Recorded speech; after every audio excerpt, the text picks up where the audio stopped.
فقیہ پر دنیا اعتراض کرتی ہے نا کہ ان کے یہ مسئلے قرآن و سنت کے خلاف ہیں، تو ان کے علم میں کمی ہوتی ہے، ان کی بصیرت میں کمی ہوتی ہے، اس وجہ سے ان کو لگتا ہے کہ قرآن و سنت کے خلاف، حقیقت میں قرآن و سنت کے خلاف نہیں ہوتا۔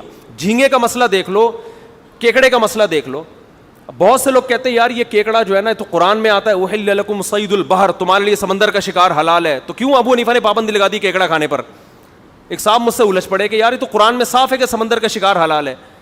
میں نے کہا یار یہ بات مجھے بتاؤ، تمہاری سمجھ میں آ رہی ہے کہ قرآن میں صاف ہے کہ سمندر کا شکار حلال ہے، تو اس کا اگر یہ مطلب ہے تو پھر کوئی ایک صحابی تو دکھاؤ جنہوں نے کیکڑا کھایا ہو بھائی، کوئی ایک تابعی تو دکھاؤ جنہوں نے کیکڑا کھایا ہو، کیوں نہیں کھاتے تھے اس وقت؟ قرآن کی آیت کا مطلب احل لکم صید البحر، یہ حرم سے متعلق ہے۔ اس سے پہلے والی آیتوں میں ہے کہ حالت احرام میں خشکی کا شکار حرام ہے، اس سے پتہ چلتا ہے اس سے مراد کیا ہے کہ حالت احرام میں سمندری شکار پر پابندی نہیں ہے۔ اس میں یہ نہیں بتایا جا رہا ہے سمندر کی کون سی مخلوق حلال ہے تو کون سی حرام ہے، اس میں تو یہ بتایا جا رہا ہے کہ احرام کی شکار والی پابندیاں خشکی کے جانوروں پر لاگو ہوتی ہیں، سمندروں کے جانوروں پر لاگو نہیں ہوتی۔ بس آپ ریفرنس دیکھ رہے ہیں، آیت نمبر بھی کوٹ کر دی محترم نے اور حدیث حوالہ بھی دے دیا، تو اتنا کافی۔ پھر بھی یہ مسئلہ اختلافی ہے، ہم دوسرے فقہا کا بھی احترام کرتے ہیں، اگر شافی لوگ کھا رہے ہیں اور وہ سمجھتے ہیں امام شافی پر ہمیں زیادہ اعتماد ہے تو ٹھیک ہے، لیکن فنڈر گیری نہ کریں کہ ہمیں آتا ہے ابو حنیفہ کو نہیں آتا تھا۔ تو پشاور والوں سے میں خاص طور پہ کہہ رہا ہوں کہ یہ جو رفع الیدین کا مسئلہ ہے، اگر اس طرح دلائل ہوتے ہیں نا جس طرح، اچھا ایک رفع الیدین کے مسئلے میں ایک اور گڑبڑ کی جاتی ہے، جزء رفع الیدین للبخاری، امام بخاری کا ایک رسالہ ہے جزء رفع الیدین، اس میں رفع الیدین کی حدیثیں لائے ہیں، لوگ اس کو بھی صحیح بخاری سمجھتے ہیں، حالانکہ وہ صحیح بخاری نہیں ہے، وہ صحیح بخاری کے علاوہ الگ رسالہ ہے، لیکن عوام کہتی اتنی حدیثیں امام بخاری نے روایت کی ہیں، جس سے یہ وہم ہوتا ہے کہ یہ ساری کہاں ہیں؟ صحیح بخاری میں، حالانکہ وہ صحیح بخاری میں نہیں ہے، بس امام بخاری کا نام آ گیا، آپ نے امام بخاری کی حدیث کو کیا سمجھنا شروع کر دیا، لکھا ہوتا ہے نا رواہ البخاری، تو الادب المفرد بھی امام بخاری کا رسالہ ہے، اس میں تو ضعیف حدیثیں بھی ہیں لیکن وہ بھی کیا ہے؟ رواہ البخاری، بس پبلک دیکھ رہی ہے رواہ البخاری۔ یہ تو علم کی حالت ہے، فنٹر ایسے بنے ہوئے ہیں کہ بڑے بڑے فقہا پر کیا کرتے ہیں؟ اعتراض۔ تو رفع الیدین کا مسئلہ بھی اختلافی ہے، اس میں امام حنیفہ کے دلائل کمزور نہیں ہیں۔ امام ترمذی جو امام بخاری کے شاگرد ہیں، جب وہ رفع الیدین کی حدیث کا تذکرہ کرتے ہیں تو صاف لفظوں میں کہتے ہیں وہ بھی یقول بعض اہل العلم من اصحاب النبی، یہی صحابہ میں بعض صحابہ کا مذہب ہے، لیکن جب رفع الیدین نہ کرنے کی حدیث لاتے ہیں تو لکھتے ہیں وہ بھی یقول غیر واحد من اہل العلم من اصحاب النبی، یہی بہت سارے اہل علم صحابہ کا مذہب ہے۔ رفع الیدین کرنے کے بارے میں کیا کہا؟ بعض صحابہ کا، نہ کرنے کے بارے میں کیا کہا؟ بہت سارے اہل علم صحابہ کا مذہب ہے یہ۔ تو پشاور والوں، جو مذہب اسلام تمہیں ملا ہے نا وہ غلط بولو نہیں ہے، اور جتنے آپ کو دوسرے مسلک کے لوگ نظر آئیں گے پاکستان میں فقہ حنفی کے علاوہ، ہاں شافی ملیں گے، وہ صدیوں سے شافی ہیں، لیکن حنفی اور شافی کے علاوہ جو آپ کو ملیں گے نا بر صغیر میں، 2-3 پشتوں کے بعد جا کے وہ بھی حنفی ہوں گے، ان میں کسی کے باپ یا تو حنفی ہے، کسی کا دادا یا پردادا، پردادا سے اوپر ایک اور ابا چلے جاؤ، اس سے اوپر آ کے کوئی بھی آپ کو دوسرے مسلک کا نہیں ملے گا۔ اس سے پتہ چلتا ہے جتنا پیچھے جائیں گے یہ سارے کیا ہوتے چلے جائیں گے؟ حنفی۔ تو یا تو وہ والا جو اسلام آیا تھا وہ غلط تھا، ٹھیک ہے نا، اگر آپ صحیح ہیں تو وہ غلط کہنے میں بہت سارے اعتراضات ہیں، اس کا مطلب وہ سارے غلط، جہاد بھی غلط ہوتا رہا، انگریز خام خواہ میں آگے لڑتا رہا ان لوگوں سے، ان کی حکومتوں، وہ اسلام سمجھ کے لڑتا رہا ان سے کہ یہ مسلمان ہیں۔ تو لیبل کو مت دیکھو، وہ ایک آدمی نے چینی کی بوری پہ چاول لکھ دیا، کسی نے پوچھا اندر چینی ہے باہر چاول لکھا ہوا ہے، دوسرے نے کہا کہ مکھیوں کو دھوکہ دینے کے لیے، مکھیاں لیبل دیکھ کے دھوکے میں نہیں آئیں گی، چینی کی خوشبو دیکھ کے وہ اس بوری کی طرف لپکیں گی۔ تو آپ دیکھو اسلام کی اوریجنل خوشبو کس میں آپ کو نظر آئے گی؟ قرآن و سنت کا لیبل ہر آدمی بڑے آرام سے لگا لیتا ہے، سمجھتے ہو؟ تو ہم اپنے باپ دادا کو فالو کرتے ہیں اس لیے نہیں، جو قرآن نے جو کہا نا باپ دادا کو فالو مت کرو، وہ باپ دادا ہیں جو گمراہ ہیں، جس کے باپ دادے محمود غزنوی جیسے ہوں، جس کے باپ دادا ٹیپو سلطان جیسے ہوں، ایسے ابا دادا کو فالو کرنے کا بولو نا حکم ہے۔ ہمیشہ سے جہاد حنفی شافی لوگ ہی کرتے آئے ہیں، جن میں حنفیوں کا کردار بہت زیادہ ہے، شوافی بھی، حنبلی بھی، مالکی بھی، یہ لوگ کرتے آئے ہیں. باقی تو تھے ہی آٹے میں نمک کے برابر، بہت سے تو سرے سے تھے ہی نہیں اور اب بھی آٹے میں نمک کے برابر ہیں. ڈاکٹر ذاکر نائک کی تحقیق ہے اس وقت بھی پوری امت میں مسلمانوں میں 50% حنفی ہیں، 30% امام شافی کو فالو کرنے والے ہیں، 17% فقہ مالکی کو، کتنے ہو گئے یہ 97، 2% فقہ حنبلی کو، 1% باقی لوگ ہیں. تو وہ 1% یہ دعویٰ کریں ہم قرآن و حدیث کو فالو کرتے ہیں اور باقی سارے اندھے مقلد ہیں، تو یا تو وہ 1% جنت میں جائیں گے میرے بھائی، یا یہ 97. تو وہ جو حدیث میں آتا ہے نا میری امت کی 80 صفحے ہوں گی، مجھے لگتا ہے وہ نہیں ہوں گی، یعنی اگر اس تحقیق کو آپ مان لیتے ہیں تو اتنے سارے تو کہاں جا رہے ہیں، اور یہ سارے غلط ہو گئے، یہ سب اندھے مقلد ہیں. تو یہ عجیب سی کھوپڑی میں آنے والی باتیں نہیں ہے، یہ لیبل ہے بھائی، لیبل کو مت دیکھو. چینی کا لیبل لگا ہوا ہے، سوری چینی کی بوری پہ کیا لیبل لگا ہوا ہے چاول کا لیبل لگا ہوا ہے. تو مکھی کو اتنی سینس ہے، وہ خوشبو دیکھ کے جاتی ہے.